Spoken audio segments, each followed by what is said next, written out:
ابو حفص کبیر رحمه الله هغه مبارک فرمای وی اول شپې د رمضان وینو د شپې وی ودایم او جنت مې خوب کې ولید د نهر په غاړه ناستم د یاقوتو د زمرودو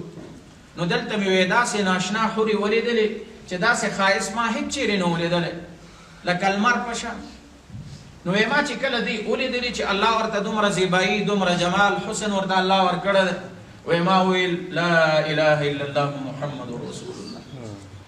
نو چې کله مې دا کلمه ویل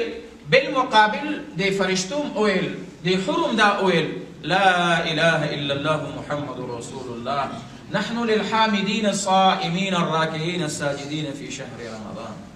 دا کومې حورې چې د یاقوتو د زمرودو په دې غاړه باندې ناستې وي په دې نهرونو باندې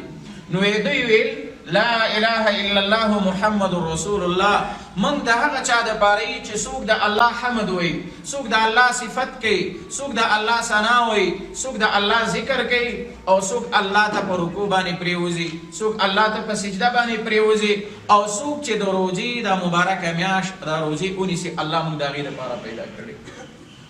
نو انشاءالله چې کامله روژه څوک ونیسي که نه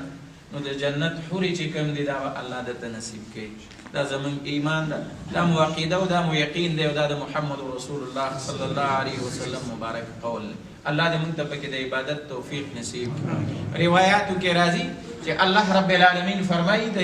رمضان المبارک په دې شپو ورځو کې من ذا الذي يطلبنا فنطلبه ومن ذا الذي يحبنا فنحبه څوک شته چې موږ طلب کې موږ دې طلب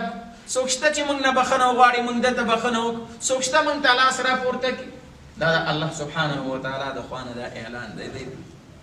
نو داسې یو مبارکه میاشت دی